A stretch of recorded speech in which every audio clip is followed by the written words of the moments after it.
അങ്ങനെ 15 series launch ആയില്ല. അതായത് 15, 15 പ്ലസ്, 15 പ്രോ മാക്സ് എന്നീ 4 മോഡലുകളാണ് ലോഞ്ച് ആയിരിക്കുന്നത്. അതായത് ഈ സെപ്റ്റംബർ 12-നായിരുന്നു ലോഞ്ച് ഉണ്ടായിരുന്നത്. നമുക്ക് 15 തൊട്ട്, അതായത് സെപ്റ്റംബർ 15 തൊട്ട് നമുക്ക് പ്രീ ബുക്കിംഗ് ചെയ്യാം. 22 തൊട്ടിട്ട് ഫോൺ അവൈലബിൾ ആയിരിക്കും. അതായത് സെപ്റ്റംബർ 22 തൊട്ടിട്ട് ഈ ഒരു ഫോണുകൾ മാർക്കറ്റിൽ അവൈലബിൾ ആയിരിക്കും. അപ്പോൾ നമ്മൾ ഇതിൽ ഡിസ്കസ് ചെയ്യാൻ ഉദ്ദേശിച്ചത് 15 സീരീസിൽ പുതുതായിട്ട് എന്തൊക്കെ വന്നിട്ടുണ്ടെന്നുള്ളതാണ്. അതായത് ഓൾറെഡി ഉള്ള ഫീച്ചേഴ്സിനെ പറ്റി നമ്മൾ ഡിസ്കസ് ചെയ്യുന്നില്ല. അതായത് 14 പ്രോയിൽ ഓൾറെഡി ഉള്ള നമ്മൾ ഫീച്ചേഴ്സിനെ പറ്റി ഡിസ്കസ് ചെയ്യുന്നില്ല. അതല്ലാണ്ട് നമ്മൾ 15 സീരീസ് പുതുതായിട്ട് എന്തൊക്കെയാണ് വന്നിട്ടുള്ളത് മാത്രമാണ് ഇതിൽ ഡിസ്കസ് ചെയ്യാൻ ഉദ്ദേശിക്കുന്നത്. അപ്പോൾ നമുക്ക് തന്നെ നേരെ വീഡിയോയിലേക്ക് പോകും. അപ്പം ഐഫോൺ 15 ഡിസൈൻ നോക്കി കഴിഞ്ഞാൽ കുറച്ചും കൂടെ കർവ്ഡ് ആയിട്ടുള്ള എഡ്ജസ് ഒക്കെയാണ് ഫ്രണ്ടിലും ബാക്കിലും വരുന്നത്. അതായത് മുമ്പുള്ള 14-ൽ കുറച്ചും കൂടെ ഫ്ലാറ്റ് ആയിട്ടുള്ള എഡ്ജസ് ആയിരുന്നു വന്നിട്ടുണ്ടായിരുന്നത്. അത് മാറിയിട്ട് ഇപ്പോൾ കുറച്ചും കൂടെ കർവ്ഡ് ആയിട്ടുള്ള എഡ്ജസ് ആണ് ബാക്കിലും ഫ്രണ്ടിലും വരുന്നത്. അതുപോലെ തന്നെ ബാക്ക് ഗ്ലാസ് നോക്കുകയാണെങ്കിൽ കുറച്ചും കൂടെ മാറ്റ് ഫിനിഷിലുള്ള ബാക്ക് ഗ്ലാസ് ആണ് 15 പ്ലസിലും വരുന്നത്. 14 വെച്ച് കമ്പയർ ചെയ്യുന്ന സമയത്ത് ആകപ്പാടെ നമുക്ക് കാണാൻ സമയത്ത് ഒരു ഡിഫറൻസ് തോന്നുന്നത് ഈ ഒരു ബാക്ക് ഗ്ലാസ് കാണുമ്പോൾ മാത്രമായിരിക്കും. അതല്ലാണ്ട് രണ്ട് ഫോണും വെച്ച് കമ്പയർ ചെയ്യുകയാണെന്നുണ്ടെങ്കിൽ നമുക്ക് 14 ഏതാ 15 ഏതാണെന്ന് മനസ്സിലാകത്തില്ല. ഏകദേശം 13, 15 ഇറങ്ങിയ സമയത്തുള്ള ഏകദേശം അതേ സെയിം അവസ്ഥ തന്നെയാണ് ഇവിടെയും. അപ്പോൾ ഈ ഒരു മാറ്റ് ഫിനിഷിലുള്ളൊരു ബാക്ക് ഗ്ലാസ് ഇല്ലായിരുന്നു എന്നുണ്ടെങ്കിൽ തീർച്ചയായിട്ടും നമുക്കിവിടെ 15, 14 തമ്മിൽ വലിയ ഡിഫറൻസ് ഒന്നും ഫീൽ ചെയ്തിട്ടില്ല. ഇത് കൂടാണ്ട് ഒരു കേസ് കൂടി ഇടുകയാണെന്നുണ്ടെങ്കിൽ 14 ഏതാ 15 ഏതാ 13 ഏതാന്ന് ഒരിക്കലും ഐഡന്റിഫൈ ചെയ്യാനും പറ്റത്തില്ല. അതുപോലെ തന്നെ ആകെപ്പാടെ ഡിഫറൻസ് എന്താണെന്ന് വെച്ച് കഴിഞ്ഞാൽ 15 സീരീസിൽ ഡൈനാമിക് ഐലൻഡ് വന്നിട്ടുണ്ട്. അതായത് 14 ബൈ നമ്മൾ കണ്ടിട്ടുള്ള പോലെ തന്നെ 15 സീരീസിൽ ഡൈനാമിക് ഐലൻഡ് കൊടുത്തിട്ടുണ്ട്. അതുപോലെ നമ്മൾ എല്ലാവരും വെയിറ്റ് ചെയ്തിരുന്ന പോലെ തന്നെ സി ടൈപ്പ് ഐഫോണിൽ വന്നിട്ടുണ്ട്. അതായത് 15 സീരീസിലുള്ള എല്ലാ മോഡലുകളിലും സി ടൈപ്പ് വന്നിട്ടുണ്ട്. അതായത് 15-ൽ വന്നിട്ടുള്ളത് സി ടൈപ്പ് 2.0 ആണ്. പക്ഷേ സി ടൈപ്പ് 2.0 പഴയ ലൈറ്റനിങ് തമ്മിൽ വലിയ ഡിഫറൻസ് ഒന്നും ഇല്ല. അതായത് ഡാറ്റ സ്പീഡ് നോക്കുകയാണെന്നുണ്ടെങ്കിൽ. പക്ഷെ ചാർജ് ചെയ്യുന്ന സമയത്ത് കുറച്ചും കൂടെ ഫാസ്റ്റായിട്ട് ചാർജ് ആവും എന്ന് നമുക്ക് എക്സ്പെക്ട് ചെയ്യാം. അതായത് ലൈറ്റനിങ്ങിനേക്കാളും കുറച്ചും കൂടെ ഫാസ്റ്റായിട്ട് സി ടൈപ്പ് യൂസ് ചെയ്യുന്ന സമയത്ത് ചാർജ് ആവാൻ സാധ്യതയുണ്ട്. അതുകൊണ്ട് നമുക്കത് എക്സ്പെക്ട് ചെയ്യാം. പിന്നുള്ളൊരു ഡിഫറൻസ് ഈ ഫോണിൽ വരുന്നതെന്ന് വെച്ച് കഴിഞ്ഞാൽ ഡിസ്പ്ലേയിൽ നോക്കുകയാണെന്നുണ്ടെങ്കിൽ ഏകദേശം സെയിം ഡിസ്പ്ലേ ആണ്. 60 Hz റിഫ്രഷ് ചെയ്ത് സെയിം ഡിസ്പ്ലേ ആണ് 15-ലും വരുന്നത്. വേറെ ഡിഫറൻസ് ഒന്നും ഇല്ല. പിന്നെ ഐഫോൺ അവകാശപ്പെടുന്നത് ബസ്സിൽ കുറച്ചും കൂടെ ചെറുതായിട്ടുണ്ടെന്നാണ് പറയുന്നത്. അത് എന്തായാലും ഫോൺ കൈ കിട്ടുന്ന സമയത്ത് നമുക്കറിയാം ബസ്സിൽ ചെറുതായിട്ടുണ്ടോ ഇല്ലയോ എന്നുള്ളത്. അതല്ലാണ്ട് മേജറായിട്ടുള്ള ഡിഫറൻസ് ഒന്നും ഡിസ്പ്ലേയുടെ ഭാഗത്തൊന്നും ഉണ്ടായിട്ടില്ല. ഈ 60 Hz റിഫ്രഷ് ചെയ്യുന്നുള്ളത് കുറച്ചും കൂടെ ഒന്ന് ഇൻക്രീസ് ചെയ്തൊരു 120 Hz അതല്ലാന്നുണ്ടെങ്കിൽ അതിന് താഴെ റിഫ്രഷ് ചെയ്ത് കൊടുക്കാമായിരുന്നു. പക്ഷെ അത് കൊടുത്തിട്ടില്ല. കാരണം സെയിം ബഡ്ജറ്റ് റേഞ്ചിലുള്ള ഫോണുകൾ പലരും എടുക്കുകയാണെന്നുണ്ടെങ്കിൽ 120 Hz അതിന് മുകളിലൊക്കെ റിഫ്രഷ് റേറ്റ് വരുന്നുണ്ട്. അതായത് അത്രയും റിഫ്രഷ് റേറ്റുള്ള ഫോണുകൾ പലപ്പോഴും നമ്മൾ യൂസ് ചെയ്തിട്ട് ഐഫോൺ യൂസ് ചെയ്യുന്ന സമയത്ത് അത്ര സ്മൂത്ത് അല്ലാത്തുള്ളൊരു എക്സ്പീരിയൻസ് ആയിരിക്കും ഐഫോണിൽ കിട്ടുക. അതുകൊണ്ട് തന്നെ ഇപ്പോഴും ഇവർ ആ ഒരു 60 Hz റിഫ്രഷ് റേറ്റ് വെച്ചുകൊണ്ടിരിക്കുന്നത് എന്തിനാണെന്ന് മനസ്സിലാവുന്നില്ല. പക്ഷെ നമ്മൾ എന്തൊക്കെ പറഞ്ഞാലും ഈ 60 Hz റിഫ്രഷ് റേറ്റ് ഉള്ളൂ എന്നുണ്ടെങ്കിൽ എല്ലാവരും ഈ ഒരു ഫോൺ പർച്ചേസ് ചെയ്യുക തന്നെ ചെയ്യും. പിന്നെ ആപ്പിളുടെ ഡിഫറൻസ് എന്ന് വെച്ച് കഴിഞ്ഞാൽ ഡിസ്പ്ലേയുടെ ബ്രൈറ്റ്നസ് കുറച്ചും കൂടെ കൂട്ടിയിട്ടുണ്ട്. അതായത് 2000 nits ആയിരിക്കും ഡിസ്പ്ലേയിൽ വരുന്ന ബ്രൈറ്റ്നസ്. അതുപോലെ തന്നെ ക്യാമറ ഡിപ്പാർട്ട്മെന്റിലേക്ക് വന്നു കഴിഞ്ഞാൽ 42 മെഗാ പിക്സലിന്റെ 1.6 അപ്പർച്ചറുള്ള ഒരു റിയർ മെയിൻ ക്യാമറയാണ് ഈ ഒരു ഫോണിൽ വരുന്നത്. അതായത് നമ്മൾ 14 പ്രോയിലേക്ക് കണ്ടതുപോലെ തന്നെ ഏകദേശം സിമിലർ ആയിട്ടുള്ള ഒരു ക്യാമറയാണ് ഈ ഒരു ഫോണിൽ വരുന്നത്. അപ്പോൾ ഈ ഒരു ക്യാമറ യൂസ് ചെയ്ത് നമുക്ക് അത്യാവശ്യം നല്ല ഫോട്ടോസ് ക്യാപ്ചർ ചെയ്യാൻ സാധിക്കും. അതാണ് മെയിനായിട്ട് വന്നൊരു ഡിഫറൻസ് ക്യാമറ ഡിപ്പാർട്ട്മെന്റിൽ. അതുപോലെ തന്നെ ക്യാമറ 2x ക്രോപ്പ് സൂം വരുന്നുണ്ട്. അതായത് ടെലിഫോട്ടോ ഒന്നുമല്ല. അതായത് നമ്മൾ മെയിൻ ക്യാമറ സെൻസർ യൂസ് ചെയ്ത് ക്യാപ്ചർ ചെയ്യുന്ന ഫോട്ടോ 2x-ൽ ക്രോപ്പ് ചെയ്തെടുക്കുകയാണ് ചെയ്യുന്നത്. അതുപോലെ തന്നെ നമ്മളൊരു ഫോട്ടോ എടുക്കുകയാണെന്നുണ്ടെങ്കിൽ ഒരു ഹ്യൂമൻ ആണെന്നുണ്ടെങ്കിൽ ആ ഒരു ഒബ്ജക്റ്റ് എന്താണെന്ന് ഡിറ്റക്ട് ചെയ്തതിന് ശേഷം ആ ഒരു ഫോട്ടോ 2x-ലൂടെ ക്യാപ്ചർ ചെയ്യുന്നുണ്ട്. അതുപോലെ നമ്മളിപ്പോൾ പോർട്രേറ്റ് മോഡിൽ എടുത്ത ഫോട്ടോസിന്റെ ഫോക്കസ് പോയിന്റുകൾ നമുക്ക് അങ്ങോട്ടേക്ക് നമുക്ക് ഇഷ്ടമുള്ള രീതിയിൽ ഷിഫ്റ്റ് ചെയ്യാനൊക്കെ സാധിക്കും. അതായത് ഓൾറെഡി എടുത്തൊരു ഫോട്ടോ ആണെന്നുണ്ടെങ്കിൽ. അപ്പോൾ ഇതിനൊരു പുതിയ ഫീച്ചറായിട്ട് പറയാൻ പറ്റില്ല. ഓൾറെഡി പല ഡിവൈസുകളിലും ഇതൊക്കെ ഉണ്ട്.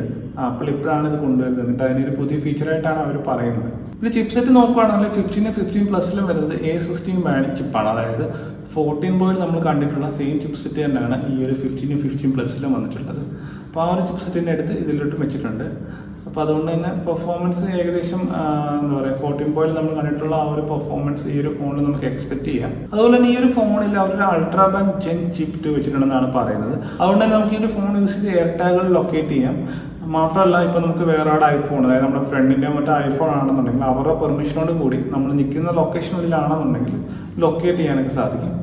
അതുപോലെ തന്നെ 15 പ്ലസിലും വോയിസ് ഐസൊലേഷനും വരുന്നുണ്ട്. അതായത് നമ്മളിപ്പോൾ കുറച്ചൊരു തിരക്കുള്ള സ്ഥലത്ത്, അതായത് നോയിസ് ഉള്ള ഒരു സ്ഥലത്ത് നിന്ന് ഫോൺ വിളിക്കുകയാണെന്നുണ്ടെങ്കിൽ നമുക്ക് നോയിസ് ക്യാൻസലേഷൻ അതായത് ഫീച്ചറായിട്ട് തന്നെ ആ ഫോണിൽ കൊടുത്തിട്ടുണ്ട്. നമുക്ക് ആ ഒരു ഫീച്ചർ യൂസ് ചെയ്ത് നമുക്ക് നോയിസ് ക്യാൻസൽ ചെയ്യാൻ സാധിക്കും. ഇതും പല ഫോണുകളിലും ഓൾറെഡി വന്നൊരു ഫീച്ചറാണ്. ഇതും ഇപ്പോൾ ഐഫോൺ 15 സീരീസിൽ വന്നിട്ടുണ്ട്. പിന്നെ ഒരു സാറ്റലൈറ്റ് SOS ആണ്. അത് നമുക്ക് എന്തായാലും ഇന്ത്യയിൽ അവൈലബിൾ അല്ല. മുമ്പ് ഒരു സാറ്റലൈറ്റ് SOS 14 ഇൻട്രൊഡ്യൂസ് ചെയ്തതാണ്. ഇപ്പോൾ ഒരു RSAയും കൂടെ SOS ഇൻട്രൊഡ്യൂസ് ചെയ്തിട്ടുണ്ടായ റോഡ് സൈഡ് അസിസ്റ്റൻസ് ആണ്. അപ്പം ഇന്ത്യ എന്തായാലും ആ ഒരു സാറ്റലൈറ്റ് ലിസ്റ്റിലുള്ള കൺട്രികളുടെ കൂട്ടത്തിൽ ഇൻക്ലൂഡ് ചെയ്തിട്ടില്ല. അതുകൊണ്ട് നമ്മൾ എന്തായാലും അതിനെപ്പറ്റി ഡീലായിട്ട് നോക്കണമെന്നില്ല. അപ്പം ആ ഒരു ഫീച്ചറും 15 സീരീസിൽ വരുന്നുണ്ട്. ഈ പ്രോ സീരീസിലേക്ക് വരികയാണെന്നുണ്ടെങ്കിൽ ബോഡി നമ്മൾ മുമ്പ് കണ്ട പോലുള്ള ഒരു സ്റ്റെയിൻലെസ് സ്റ്റീലിലുള്ള ബോഡിയല്ല, പകരം ടൈറ്റാനിയം ഫിനിഷിലുള്ളൊരു ബോഡി ആയിരിക്കും പുതിയ പ്രോ സീരീസുകളിലേക്ക് വരുന്നത്. ടൈറ്റാനിയം ആയതുകൊണ്ട് തന്നെ ഫോണിൻ്റെ വെയിറ്റ് എന്തായാലും കുറച്ചുകൂടെ കുറഞ്ഞിട്ടുണ്ടാകും. മാത്രമല്ല കുറച്ചും കൂടെ സ്ട്രോങ് ആയിരിക്കും ഫോണിൻ്റെ ആ ഒരു ഫ്രെയിം. പിന്നെ വേറെ കാര്യമായുള്ള ഡിഫറൻസ് ഒന്നും ഡിസൈനിൽ വന്നിട്ടില്ല. പിന്നെ അടുത്തായിട്ട് വരുന്നത് നമ്മളെല്ലാവരും കേട്ടതുപോലെ തന്നെ അലേർട്ട് സ്ലൈഡർ പ്രോ സീരീസിന് എടുത്ത് മാറ്റിയിട്ടുണ്ട്. പകരം അവിടെ ഒരു ആക്ഷൻ ബട്ടൺ കൊടുത്തിട്ടുണ്ട്. ഈ ഒരു ആക്ഷൻ ബട്ടൺ നമുക്ക് ഇഷ്ടമുള്ള രീതിയിൽ കസ്റ്റമൈസ് ചെയ്യാൻ സാധിക്കും. ഈ ഒരു ആക്ഷൻ ബട്ടൺ ഡീഫോൾട്ടായിട്ട് വരുന്നൊരു മ്യൂട്ട് സ്വിച്ച് ആയിട്ടാണ്. അപ്പോൾ നമുക്കിത് കസ്റ്റമൈസ് ചെയ്യാം. ആക്ഷൻ ബട്ടൺ ക്ലിക്ക് ചെയ്യുന്ന സമയത്ത് നമുക്കിപ്പോൾ ഒരു ടോർച്ച് ഓപ്പൺ ചെയ്യണമെന്നുണ്ടെങ്കിലോ അതിന് വോയിസ് റെക്കോർഡ് ചെയ്യണമെന്നുണ്ടെങ്കിലോ അതല്ലെങ്കിൽ നമുക്കിപ്പോൾ കസ്റ്റമായിട്ടുള്ള ഷോർട്ട് കട്ടുകൾ വല്ലതും ഓപ്പൺ ചെയ്യണമെന്നുണ്ടെങ്കിലോ ഈ ഒരു അലേർട്ട് ഈ ഒരു ആക്ഷൻ ബട്ടൺ യൂസ് ചെയ്ത് നമുക്ക് ഓപ്പൺ ചെയ്യാൻ സാധിക്കും. അപ്പം അങ്ങനെ ഒരു ആക്ഷൻ ബട്ടൺ പ്രോ സീരീസിൽ മാത്രമാണ് അവൈലബിൾ ആയിട്ടുള്ളത്. ബേസ് മോഡൽ വരുന്നത് നോർമൽ അലേർട്ട് സ്ലൈഡർ തന്നെയാണ്. പിന്നെ നമ്മൾ 15ന്റെ കേസിൽ പറഞ്ഞ പോലെ തന്നെ USB-C ടൈപ്പ് പ്രോ വേരിയന്റുകളും വരുന്നുണ്ട്. ഇപ്പോൾ USB-C ടൈപ്പ് 3.0 ആണ് പ്രോ വേരിയന്റുകളിൽ വരുന്നത്. അപ്പോൾ 3.0 ആയതുകൊണ്ട് തന്നെ നമുക്ക് കുറച്ചും കൂടെ ഫാസ്റ്റ് ആയിട്ട് ഡേറ്റാസ് ഒക്കെ ട്രാൻസ്ഫർ ചെയ്യാൻ സാധിക്കും. മാത്രമല്ല നമുക്ക് ഫോൺ യൂസ് ചെയ്ത് കേബിൾ ത്രൂ നമ്മുടെ ഇയർപോഡുകളും മറ്റുമൊക്കെ ചാർജ് ചെയ്യാൻ സാധിക്കും. അതുപോലെ തന്നെ പ്രോ സീരീസിൽ മെയിനായിട്ട് എടുത്ത മറ്റൊരു ഡിഫറൻസ് ചിപ്സെറ്റാണ്. അതായത് A70 Pro എന്നുള്ള ചിപ്സെറ്റാണ് പ്രോ സീരീസുകളിൽ വരുന്നത്. അപ്പോൾ കുറച്ചും കൂടെ പവർഫുൾ ആയിട്ടുള്ള ചിപ്സെറ്റാണ് ഇതെന്ന് പറയുന്നുണ്ട്. മാത്രമല്ല കുറച്ചും കൂടെ പവർഫുൾ ആയിട്ടുള്ള GPU ആണ് വരുന്നത്. അതുപോലെ തന്നെ റേ ട്രേസിംഗ് വരുന്നുണ്ട്. അതായത് കുറച്ചും കൂടെ സ്മൂത്ത് ആയിട്ടുള്ള എക്സ്പീരിയൻസ് ആയിരിക്കും നമുക്ക് ഗെയിം കളിക്കുന്ന സമയത്ത് കിട്ടുക. അതായത് ഷാഡോസും ഡീറ്റെയിൽസൊക്കെ കുറച്ചും കൂടെ നല്ലതായിരിക്കും. അതായത് സ്മൂത്ത് ആയിട്ടുള്ള എക്സ്പീരിയൻസ് എന്തായാലും നമുക്ക് കിട്ടും ഈ ഒരു റേ ട്രേസിംഗ് വരുന്നതുകൊണ്ട് തന്നെ.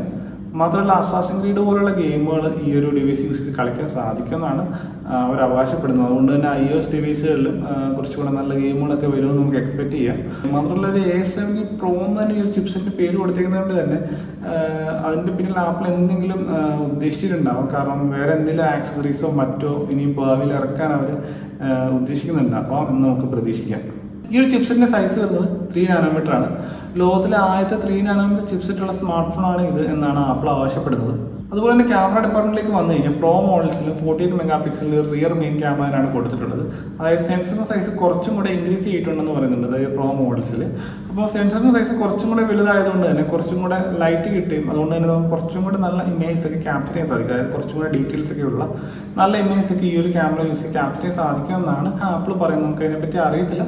ഫോൺ കൈ കിട്ടിയാൽ മാത്രമേ അതിനെപ്പറ്റി നമുക്ക് ഡീറ്റെയിൽ ആയിട്ട് പറയാൻ സാധിക്കത്തുള്ളൂ. മാത്രമല്ല 12 മെഗാ പിക്സലിന്റെ 5x ടെലിഫോട്ടോ ലെൻസ് വരുന്നുണ്ട്. പക്ഷേ അത് പ്രോ മാക്സ് വേരിയന്റിൽ മാത്രമേ അവർ കൊടുത്തിട്ടുള്ളൂ. അത് പ്രോ വേരിയന്റിൽ കൊടുത്തില്ല. പ്രോ വേരിയന്റിൽ ഇപ്പോഴും ആ ഒരു 3x ടെലിഫോട്ടോ ലെൻസ് തന്നെയാണ് വരുന്നത്. പ്രോ മാക്സിൽ മാത്രമാണ് 5x ടെലിഫോട്ടോ ലെൻസ് കൊടുത്തിട്ടുള്ളത്. പക്ഷെ അത് എന്തുകൊണ്ടാണ് അങ്ങനെ ചെയ്തെന്ന് അറിയത്തില്ല. ആപ്പിൾ പറയുന്നത് പ്രോ വേരിയന്റിൽ സ്പേസ് കുറവായതുകൊണ്ടാണ് അവർ പ്രോ മാക്സിൽ കൊടുത്തിട്ടുള്ളത്. കാരണം പ്രോ മാക്സ് ഡിവൈസ് കുറച്ചുകൂടെ വലുതായതുകൊണ്ട് തന്നെ പ്രോ മാക്സിൽ സൈസ് കൂടുതലുണ്ട്. അതുകൊണ്ടാണ് പ്രോ മാക്സിൽ അവർ ആ ഒരു ടെലിഫോട്ടോ ലെൻസ് കൊടുത്തിട്ടുള്ളതാണ് അവർ പറയുന്നത്. പക്ഷെ അത്ര വലിയ ലെൻസ് ഒന്നും ആയിട്ട് തോന്നുന്നില്ല.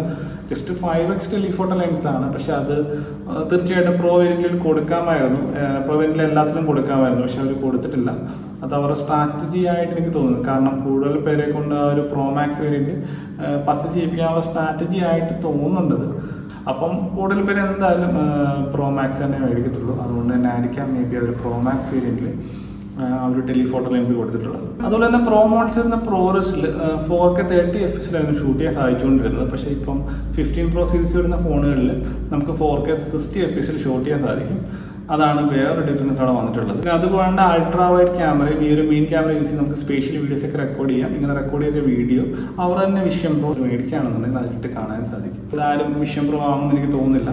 അതുകൊണ്ട് തന്നെ ആ ഒരു ഫീച്ചറിൻ്റെ ആവശ്യം ഉണ്ടോ, അതിൻ്റെ പ്രസക്തി ഉണ്ടോ എന്ന് എനിക്ക് തോന്നുന്നില്ല.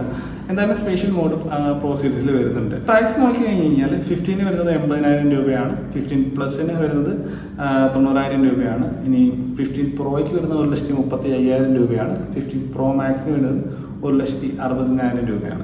പ്രോ മോഡൽസിന്റെ പ്രൈസ് നോക്കുന്ന സമയത്ത് കുറച്ച് ഓവർ പ്രൈസിലായിട്ട് തോന്നുന്നുണ്ട്. അതുകൊണ്ട് നിങ്ങൾ പ്രോ മോഡൽസ് മേടിക്കുകയാണെന്നുണ്ടെങ്കിൽ കഴിവതും പുറത്തുനിന്ന് മേടിക്കാൻ ശ്രമിക്കുക. അതായത് ദുബായ് അതുപോലുള്ള സ്ഥലങ്ങളിൽ നിന്ന് മേടിക്കാൻ ശ്രമിക്കുക. അതിന് നിങ്ങളുടെ റിലേറ്റീവ്സോ അതല്ല ഫ്രണ്ട്സോ ആരെങ്കിലും പുറത്തെവിടെയും ഉണ്ടെന്നുണ്ടെങ്കിൽ അവർ ത്രൂ വാങ്ങിക്കുന്നതായിരിക്കും നല്ലത്, കുറച്ച് വെയിറ്റ് ചെയ്തിട്ട്. കാരണം ഇത്രയും പൈസ കൊടുത്തിട്ട് ഇന്ത്യയിൽ മേടിക്കുന്നത് അത്ര എന്താ പറയുക, എനിക്കത് വാല്യൂ ഫോർ മണി ആയിട്ട് തോന്നുന്നില്ല. മാത്രമല്ല കൂളിംഗ് സിസ്റ്റത്തിനെ പറ്റി ഒന്നും അവർ പറഞ്ഞിട്ടില്ല. പുതിയ ചിപ്സെറ്റൊക്കെ കൊണ്ടുവന്നു പറയുന്നു, കൂളിംഗ് സിസ്റ്റത്തിനെ പറ്റി ഒന്നും പറഞ്ഞിട്ടുമില്ല. അതുകൊണ്ട് തന്നെ ഗെയിം കളിക്കുമ്പോൾ തീർച്ചയായിട്ടും ചൂടാവുന്നത് തന്നെ നമുക്ക് പ്രതീക്ഷിക്കാം. 14 സീരീസിൽ ബാറ്ററി ഡെയിൻ ആവുന്ന ഇഷ്യൂസ് ഒക്കെ ഉണ്ടായിരുന്നു. 14 സീരീസ് നമ്മൾ കണ്ടിട്ടുള്ള സെയിം ബാറ്ററി തന്നെ ആയിരിക്കും ഈ ഒരു 15 സീരീസിലും വരിക. അതുകൊണ്ട് തന്നെ അങ്ങനൊരു ഇഷ്യൂ ഇനിയും 15 സീരീസിൽ ഉണ്ടാവില്ലെന്ന് നമുക്ക് അറിയത്തില്ല. 3 നാനോമീറ്റർ ചിപ്സെറ്റാണ് ഈ ഒരു ഡിവൈസിൽ വരുന്നതെന്ന് പറഞ്ഞു. ചിപ്സെറ്റ് ചെറുതാവുന്നതനുസരിച്ച് നമുക്ക് കുറച്ചും കൂടെ പവർ എഫിഷ്യൻ്റ് ആവേണ്ടതാണ്, അതായത് ഹീറ്റിങ് കാര്യങ്ങളൊക്കെ കുറയണം. മാത്രമല്ല ബാറ്ററി ബാക്കപ്പും കൂടുതൽ കിട്ടാനാണ്. പക്ഷെ നമ്മൾ ചെക്ക് ചെയ്ത സമയത്ത് ഏകദേശം സിമിലർ ആയിട്ടുള്ള ബാറ്ററി ബാക്കപ്പ് തന്നെയാണ് 15ലും കാണിക്കുന്നത്. ഇനി ഡിവൈസ് കൈക്കിട്ട് യൂസ് ചെയ്യാൻ മാത്രമേ അതിനെപ്പറ്റി ഡീറ്റെയിൽ ആയിട്ട് നമുക്ക് സംസാരിക്കാൻ സാധിക്കത്തുള്ളൂ. അപ്പോൾ ഇവിടെ ഇത്രയേ ഉള്ളൂ. നമ്മളെന്തായാലും ചിലപ്പോൾ ഒരു 15 റിവ്യൂ ചെയ്യാൻ ചാൻസ് ഉണ്ട്. അപ്പോൾ നിങ്ങൾ എൻ്റെ ചാനൽ സബ്സ്ക്രൈബ് ചെയ്തിട്ടില്ല, മറക്കാതെ സബ്സ്ക്രൈബ് ചെയ്യുക. നമുക്ക് എന്തായാലും അടുത്തൊരു വീഡിയോയിൽ കാണാതായിരിക്കും. ബൈ.